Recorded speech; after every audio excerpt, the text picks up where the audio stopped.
ನಮಸ್ಕಾರ ವೀಕ್ಷಕರೇ, ನೀವು ನೋಡ್ತಾ ಇದ್ದೀರಾ UK TV ಕರ್ನಾಟಕ. ಇದು ನಿಮ್ಮ ಧ್ವನಿ. ನಾನು ಶಿವಲಿಂಗ್ ಗೊಂಬಿಗುಡ್ಡ. ಆತ್ಮೀಯ ವೀಕ್ಷಕರೇ, ಸುಮಾರು 2 ದಿನಗಳಿಂದ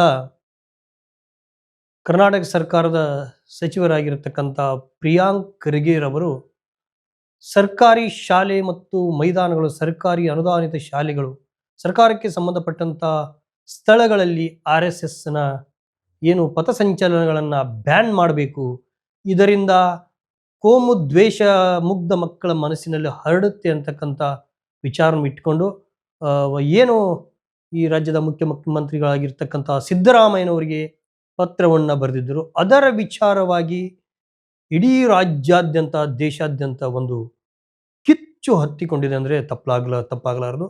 ಅಷ್ಟಕ್ಕೂ ಪ್ರಿಯಾಂಕ್ ಖರ್ಗೆ ಅವರು ಹೇಳಿದ್ರಲ್ಲಿ ತಪ್ಪೇನಾದರೂ ಇದೆಯಾ ಅನ್ನೋದನ್ನು ನಾವು ಆತ್ಮಾವಲೋಕನವನ್ನು ಮಾಡ್ಕೋಬೇಕಾಗಿದೆ. ಮತ್ತು ಅದರ ನಿಟ್ಟಿನಲ್ಲಿ ಈ ದೇಶಕ್ಕೆ RSSನ ಕೊಡುಗೆ ಏನು, ರಾಷ್ಟ್ರೀಯ ಸ್ವಯಂ ಸೇವಕ ಸಂಘದ ಕೊಡುಗೆ ಏನು, ಮತ್ತು ಈ ದೇಶ ಕಟ್ಟುವ ನಿಟ್ಟಿನಲ್ಲಿ RSSನ ಪಾತ್ರವೇನು ಅಂತಕ್ಕಂಥದ್ದನ್ನು ಕೂಡ ನಾವೆಲ್ಲರೂ ಕೂಡ ಅರ್ಥ ಮಾಡ್ಕೋಬೇಕಾಗಿದೆ.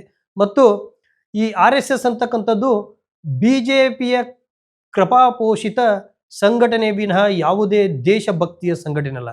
ಯಾಕಂದರೆ ಇಲ್ಲಿಯವರೆಗೂ ಕೂಡ RSSನವರು ಸಂವಿಧಾನವನ್ನು ಒಪ್ಪಿಲ್ಲ, ರಾಷ್ಟ್ರ ಧ್ವಜವನ್ನು ಒಪ್ಪಿಲ್ಲ, ರಾಷ್ಟ್ರಗೀತೆಯನ್ನು ಒಪ್ಪಿಲ್ಲ.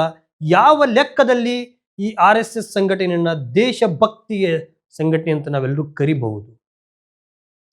ಬಾಯಿ ಬಿಟ್ಟರೆ ಕೆಟ್ಟ ಪದಗಳು, ತಾಯಿಯನ್ನು ನಿಂದಿಸ್ತಕ್ಕಂಥದ್ದು, ಅಕ್ಕ ತಂಗಿಯರನ್ನು ನಿಂದಿಸ್ತಕ್ಕಂಥದ್ದು, ಸಾಮಾಜಿಕ ಜಾಲತಾಣಗಳಿಗೆ ಕೆಟ್ಟ ಕೆಟ್ಟ ಪೋಸ್ಟ್ ಮಾಡ್ತಕ್ಕಂಥದ್ದು, ಇದು ಈ RSSನ ಸಿದ್ಧಾಂತ ಅಂತ ಹೇಳ್ಬೋದು.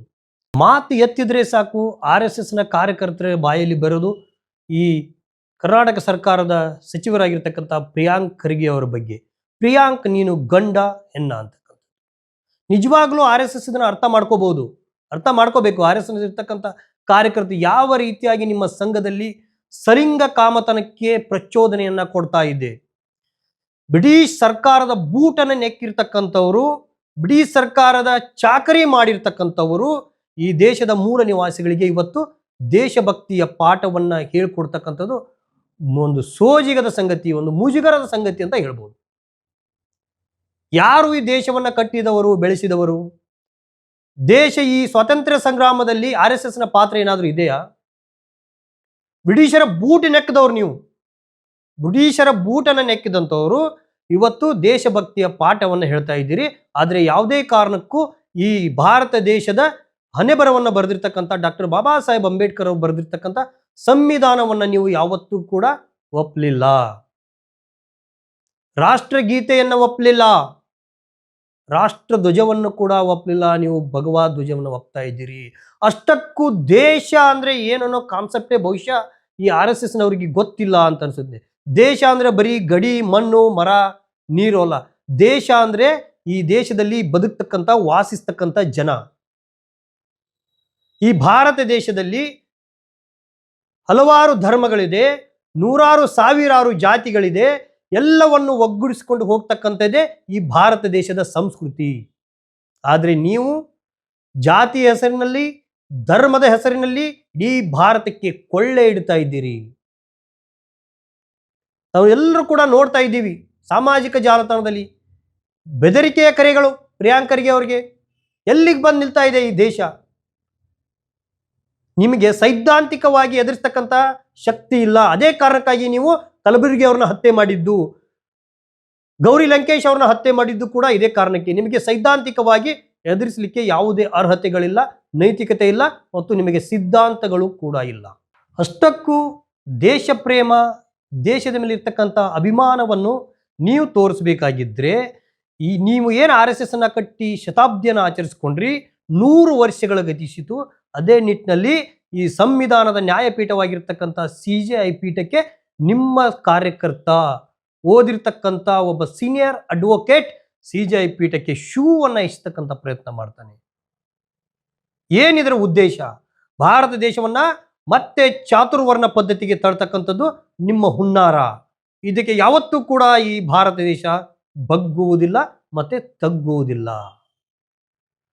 ನೀವು ಬ್ರಿಟಿಷರ ಬೂಟನ್ನು ನೆಕ್ಕಿದ ನಂತರ ನಿಮ್ಮ RSSನ ಸಂಸ್ಥಾಪಕರಾಗಿರ್ತಕ್ಕ ಗೋಲ್ವಾರ್ಕರ್ ಹೇಳ್ತಾರೆ, ಈ ದೇಶದ ಮೂಲ ನಿವಾಸಿಗಳಾದ SC ST OBCಗಳಿಗೆ ನೀವು ನಮ್ಮ ಸಮಾನವಾದ ಸ್ವಾತಂತ್ರ್ಯವನ್ನು ಕೊಡುವುದಾದರೆ ಈ ಭಾರತ ದೇಶದ ಸ್ವತಂತ್ರವನ್ನು ನಾವು ಒಪ್ಪುವುದಿಲ್ಲ, ನಾವು ಬ್ರಿಟಿಷರ ಗುಲಾಮರಾಗಿ ಇರಲಿಕ್ಕೆ ಒಪ್ತೀನಿ ಅಂತೇಳಿ ಬಂಚ್ ಆಫ್ ಥಾಟ್ಸ್ನಲ್ಲಿ ಬರೀತಾರೆ. ಬಹುಶಃ ನಿಮ್ಗೆ ಯಾರಿಗಾದರೂ RSSನ ಕಾರ್ಯಕರ್ತರು ಏನಿದ್ದಿರಲ್ಲ, ನಿಮ್ಗೆ ಗೊತ್ತಿಲ್ಲ ಅಂದ್ರೆ ಗೋಲ್ವಾಲ್ಕರ್ ಅವರ ಬಂಚ್ ಆಫ್ ಥಾಟ್ಸ್ನ ಹೋಗಿ ಒಂದ್ಸರಿ ಓದ್ಕೊಳ್ಳಿ. ಶೂದ್ರನಾಗಿಡಿಸ್ಬೇಕು, ದಲಿತರನ್ನಾಗಿ ಉಳಿಸ್ಬೇಕು, ಅವರ ಆರ್ಥಿಕ, ಶೈಕ್ಷಣಿಕ, ಸಾಮಾಜಿಕ ಹಕ್ಕನ್ನು ಕಿತ್ಕೋಬೇಕು, ಮನುವಾದವನ್ನು ಮತ್ತೆ ಸ್ಥಾಪಿಸಬೇಕಂತಕ್ಕಂಥದ್ದು ಈ RSSನ ಸಿದ್ಧಾಂತ. RSSನಲ್ಲಿ ಚಾಕ್ರಿ ಮಾಡ್ತಕ್ಕಂಥ SC ST OBCಗಳಿದ್ರಲ್ಲಿ ನಿಮಗೆ ನಾಚಿಕೆ, ಮಾನ, ಮರ್ಯಾದೆ ಯಾವುದೂ ಇಲ್ಲ. ದೇಶಭಕ್ತಿ ಹೆಸರಿನಲ್ಲಿ ಯಾರು ಇವತ್ತು RSS ಇರ್ತಕ್ಕಂಥ BJPಯ ಯಾವ MLA MP ಗಳ ಮಕ್ಕಳು ಇವತ್ತು ಹೊಡೆದಾಟ ಬಡದಾಟ ಅಂತೇಳಿ ದೊಣ್ಣೆ ಹಿಡ್ಕೊಂಡು ಬೀದಿಯಲ್ಲಿ ಸುತ್ತಿದ್ದಾರೆ, ಕೇಸ್ ಹಾಕ್ಸ್ಕೊಳ್ಳೋವರು, ಜೈಲಿಗೆ ಹೋಗೋದು ಎಲ್ಲ ಬಡವರ ಮಕ್ಕಳೇ SC ST OBCಗಳೇ. ಅವರು ಮಾತ್ರ ಈ ರಾಷ್ಟ್ರದ ಅಧಿಕಾರನ ಹಿಡ್ಕೊಂಡು ಮೆರೀತಾ ಇದ್ದಾರೆ. ಅಷ್ಟಕ್ಕೂ ಈ ದೇಶದ ಯುವ ಜನತೆ ಕೆಲಸ ಇಲ್ಲದೆ, ಉದ್ಯೋಗ ಅವಕಾಶಗಳಿಲ್ಲದೆ ಅಲಿತಾ ಇದ್ದಾರೆ. ಯಾವತ್ತಾದರೂ RSS ಒಂದು ದಿನವಾದು ಒಂದೇ ಒಂದು ಸಲ ಇದ್ರ ಬಗ್ಗೆ ಮಾತನಾಡಿದೆಯಾ? ಈ ದೇಶದಲ್ಲಿ ದಲಿತರ ಮೇಲೆ ನಡೀತಕ್ಕಂಥ ದೌರ್ಜನ್ಯದ ಬಗ್ಗೆ ಮಾತನಾಡಿದೆಯಾ?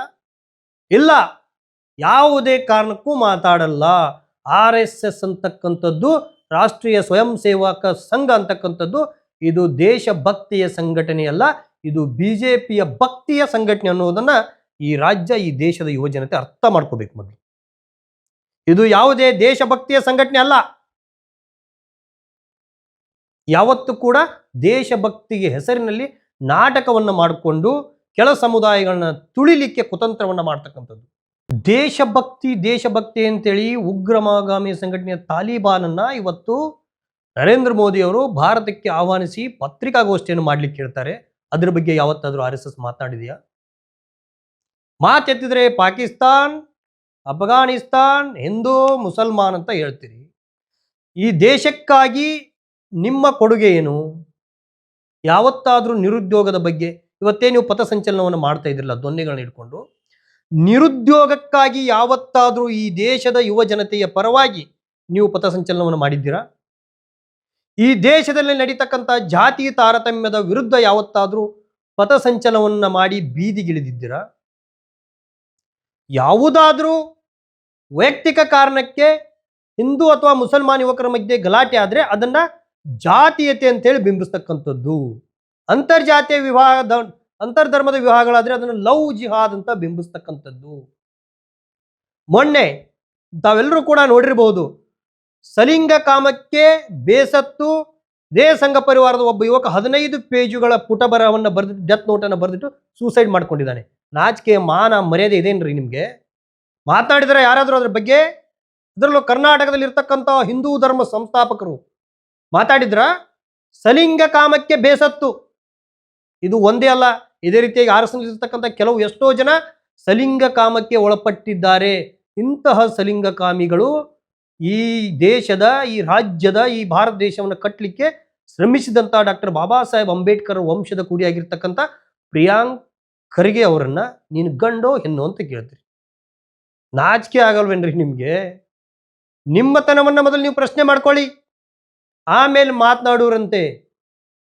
ಪ್ರಿಯಾಂಕ್ ಖರ್ಗೆ ಅವ್ರ ಬಗ್ಗೆ ಕೆಟ್ಟ ಪದಗಳಿಂದ ಪ್ರಿಯಾಂಕ್ ಖರ್ಗೆ ಅವ್ರನ್ನ ನಿಂದಿಸ್ತಕ್ಕಂಥದ್ದು, ಕರೆಗಳ ಮೂಲಕ ಬೆದರಿಸ್ತಕ್ಕಂಥದ್ದು, ನಿಮ್ಮನ್ನು ಹಾಗೆ ಮಾಡಿಬಿಡ್ತೀವಿ, ನಿಮ್ಮನ್ನು ಹೀಗೆ ಮಾಡಿಬಿಡ್ತೀವಿ, ಸಾಮಾಜಿಕ ಜಾಲತಾಣಗಳಲ್ಲಿ ನಿಮ್ಮ ಅರ್ಚಾಟಗಳೇನು, ನಿಮ್ಮ ಕಿರುಚಾಟಗಳೇನು, ಈ ಮಣ್ಣಿನ ಮಕ್ಕಳಿಗೆ ಬೆದರಿಕೆಯನ್ನು ಹಾಕ್ತಕ್ಕಂಥದ್ದು, ಇದು ನೋಡಿದ್ರೆ ಒಂಥರ ನಮಗೆ ನಗೆ ಪಾಟಲ್ಗೀಡಾಗುತ್ತೆ. ನೀವೆಲ್ಲರೂ ಕೂಡ ಅರ್ಥ ಮಾಡ್ಕೋಬೇಕು. ಹಿಂದೆ ನಡೆದಕ್ಕಂಥ ಕೋರೆಗಾಂವ್ ಯುದ್ಧದ ರುವಾರಿಗಳ ಮಕ್ಕಳು, ಮೊಮ್ಮಕ್ಕಳುಗಳು ಅವರನ್ನ ಕೆಣಕ್ತಾ ಇದ್ದೀರಿ.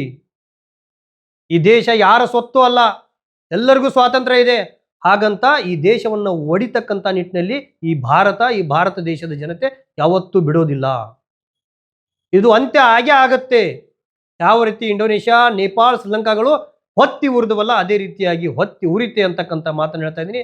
ನೀವೇನು ಈಗ ಖರ್ಗೆ ಅವರ ಬಗ್ಗೆ ಹೆದರಿಕೆ ಕರೆಗಳನ್ನ, ಬೆದರಿಕೆ ಕರೆಗಳನ್ನ ಸಾಮಾಜಿಕ ಜಾಲತಾಣಗಳಲ್ಲಿ ಮಾಡ್ತಾ ಇದ್ದೀರಿ. ಇದಕ್ಕೆ ತಕ್ಕ ಉತ್ತರವನ್ನ ಭೀಮನ ಮಕ್ಕಳು, ಡಾಕ್ಟರ್ ಬಾಬಾ ಸಾಹೇಬ್ ಅಂಬೇಡ್ಕರ್ ಮಕ್ಕಳು, ಮರಿಮ ಮಕ್ಕಳು ಮತ್ತು ಈ ದೇಶವನ್ನ ಪ್ರೀತಿಸ್ತಕ್ಕಂಥ ಅಸಂಖ್ಯಾತ ಭಾರತ ದೇಶದ ಪ್ರಜೆಗಳು ಇದನ್ನ ತೀವ್ರವಾಗಿ ಖಂಡಿಸ್ತಾರೆ. ಅದೇ ರೀತಿಯಾಗಿ ಈ ದೇಶದಲ್ಲಿ ಧರ್ಮದ ಹೆಸರಿನಲ್ಲಿ ಅರಾಜಕತೆಯನ್ನು ಉಂಟು ಮಾಡ್ತಕ್ಕಂಥ ಈ RSS ಸಂಘ ಪರಿವಾರದ ಕಾರ್ಯಕರ್ತರು ನೀವೇನಿದ್ದೀರಿ, ನಿಮ್ಮ ಎಷ್ಟೇ ಪ್ರಯತ್ನಗಳು ಕೂಡ ಒಬ್ಬ ಪ್ರಿಯಾಂಕ್ ಖರ್ಗೆಯನ್ನ ಎದೆಗುಂದಲಿಕ್ಕೆ ಬಿಡುವುದಿಲ್ಲ. ಯಾಕಂದ್ರೆ ಅವರ ಜೊತೆಗೆ ಅಸಂಖ್ಯಾತ ಭಾರತೀಯರು ಇದ್ದಾರೆ. ನಿಮ್ಮ ಸಲಿಂಗ ಕಾಮಿತನ, ರಾಷ್ಟ್ರಭಕ್ತಿಯನ್ನು, ರಾಷ್ಟ್ರ ಧ್ವಜವನ್ನು ಒಪ್ಪದೇ ಇರತಕ್ಕಂಥವ್ರು, ರಾಷ್ಟ್ರ ಗೀತೆಯನ್ನು ಒಪ್ಪದೇ ಇರತಕ್ಕಂಥವ್ರು, ಈ ದೇಶದ ಸಂವಿಧಾನವನ್ನು ಒಪ್ಪದೇ ಇರ್ತಕ್ಕಂಥ ಕ್ರೂರ ಮನಸ್ಥಿತಿಯ RSS ಸಂಘ ಪರಿವಾರಕ್ಕೆ ಯಾರು ಕೂಡ ಹೆದರುವುದಿಲ್ಲ. ಇದು ಅಂತ್ಯ ಆಗಿ ಆಗುತ್ತೆ. ಇದು ಭಾರತ. ಈ ಭಾರತ ದೇಶಕ್ಕೆ ಸಾವಿರಾರು ವರ್ಷಗಳ ಇತಿಹಾಸವಿದೆ. ನೀವೇನು ಹೇಳ್ತಾ ಇದ್ದೀರಲ್ಲ, ಶತಾಬ್ದಿಯನ್ನು ಆಚರಿಸ್ಕೊಂಡು ಬಿಟ್ವಿ, 100 ವರ್ಷ ಅಂತೇಳಿ, ಅದೇ ರೀತಿಯಾಗಿ ಸಾವಿರಾರು ವರ್ಷಗಳ ಕಾಲ ಭಾರತವನ್ನ ಆಳಿದವರು ಒಂದು ಕೂದಲನ್ನು ಕೂಡ ಭಾರತದನ್ನ ಅಲ್ಲಾಡಿಸ್ಲಿಕ್ಕಾಗಿಲ್ಲ. ಇನ್ನು 100 ವರ್ಷದ ನೀವು RSS ಸಂಘ ಪರಿವಾರದವರು ಏನು ಕೂಡ ಅಲ್ಲಾಡ್ಸಕ್ಕಾಗಲ್ಲ. ಎಲ್ಲದಕ್ಕೂ ಅಂತ್ಯ ಅಂತಕ್ಕಂಥದ್ದು ಇದ್ದೇ ಇದೆ. ಈ ದೇಶದ ಪ್ರಜೆಗಳು ಎಚ್ಚೆತ್ತುಕೊಂಡಿದ್ದಾರೆ. ಎಲ್ಲದಕ್ಕೂ ಅಂತ್ಯ ಬಂದೇ ಬರುತ್ತೆ ಅಂತ ಹೇಳ್ತಾ ಇವತ್ತಿನ ಈ ಸಂಚಿಕೆಯನ್ನು ನಾನು ಮುಗಿಸ್ತಾ ಇದ್ದೀನಿ. ನೋಡ್ತಾ ಇರಿ ಹೆಚ್ಚಿನ ಸುದ್ದಿಗಳಿಗಾಗಿ UK TV ಕರ್ನಾಟಕ. ಇದು ನಿಮ್ಮ ಧ್ವನಿ. ಧನ್ಯವಾದ.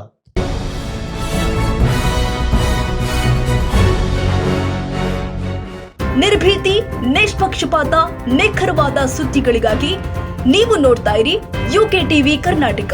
ಇದು ನಿಮ್ಮ ಧ್ವನಿ. ಇನ್ನು ಹೆಚ್ಚಿನ ಸುದ್ದಿಗಳಿಗಾಗಿ ನಮ್ಮ ಚಾನೆಲ್ ಅನ್ನ ಲೈಕ್ ಮಾಡಿ, ಸಬ್ಸ್ಕ್ರೈಬ್ ಮಾಡಿ, ಪಕ್ಕದಲ್ಲಿ ಇರುವ ಬೆಲ್ ಐಕಾನ್ ಪ್ರೆಸ್ ಮಾಡಿ. ಧನ್ಯವಾದಗಳು.